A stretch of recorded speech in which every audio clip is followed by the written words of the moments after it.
এবং আপনাদের সম্পর্কে ধারণা তৈরি হচ্ছে এবং কিভাবে বাংলাদেশের ব্যবসাটা পরিচালিত হয় সেটাও আমরা বোঝানোর চেষ্টা করতেছি যে প্রথমে কোম্পানির কাছে ডিলারের কাছ থেকে তারপরে আপনারা নেন, তাই না? এই জিনিসগুলো সে জেনে যাচ্ছে।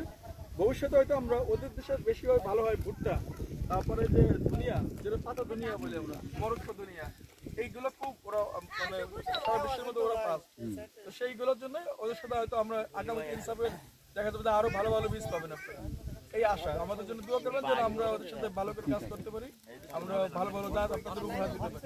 এটা কিন্তু খুবই ইম্পর্টেন্ট। দেন আজকে যে আমাদের খাদ্য স্বয়ংসম্পূর্ণ হচ্ছি, এটা কিন্তু ওই বিদেশি বীজ ছাড়া হতো না, তাই না? ইন্ডিয়া বলেন আর ইতালি বলেন আর জাপান বলেন, যে দেশি বলেন, ওদের দেশে ভালো ভালো জাত কিন্তু আমরা আনতে পারতেছি দেখেই আমাদের দেশে ফলন বাড়ছে, তাই না?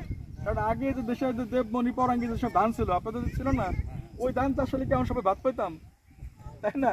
এখন কিন্তু 30% 30 মনে হচ্ছে, তারপরেও কিন্তু আমরা চাচ্ছি আরো কিভাবে বাড়ানো যায়, আমাদের ফলন বাড়াইতে হবে, খরচ বাড়ছে, সবকিছু বাড়ছে। এই সম্ভব কিন্তু হয়েছে যে এরকম সারা পৃথিবীর লোকজন কাজ করতেছে একসাথে। দেশ আলাদা হইতে হবে, দেখেন ওর ভাষা আলাদা, ওর কালচার আলাদা, কিন্তু আমরা কাজ করতেছি কিন্তু সবাই কিন্তু একই উদ্দেশ্যে, আমাদের এই চাষি ভাইদের উন্নতি কিভাবে করা যায়। আর সেটা আমাদেরও উন্নতি হচ্ছে, আমরা ব্যবসা করতেছি, আমাদের লাভ হচ্ছে, ওরাও ব্যবসা করতেছে, ওদের লাভ হচ্ছে, আপনাদের, মানে আমরা সবাই মিলে সবার জন্য কাজ করা, এই কাজটা করতেছি আমরা। তো আজকে আবার আরেকটু আমরা কোম্পানি নিয়ে আলোচনা করবো, কারণ যাতে করে কোম্পানির সমস্যা আপনাদের আরো ভালো ধারণা তৈরি হয়। প্রথম দিকে আমাদের নাম কেউ বলতে হতো ইনসেপ্টা ওষুধ কোম্পানি আছে না, কেউ কিন্তু ইনসেপ্টা না কি জন্য কোম্পানি, জায়গায় এখন অনেকে আপনি পারেন নাম বলতে।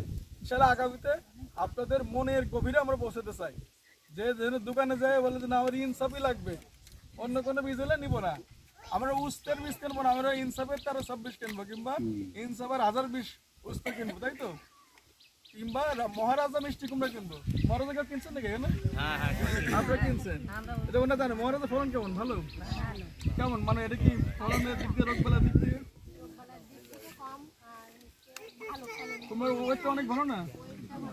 দেখতে একটু ছোট মনে হয়, কিন্তু দেখা যাচ্ছে 4 কেজি 5 কেজি ওয়েট হয়ে থাকে।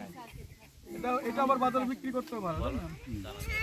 আর কি কাজ করছেন? মহারাজা গেল সুন্দরী ঢেঁড়স, এটা ঢেঁড়সের যে ক্ষেত্রে আজকে দেখলেন আপনারা, এই জায়গাটা কিন্তু ওনার যা সার বলেন, ওষুধ বলেন, শ্রম বলেন, সব দিছে।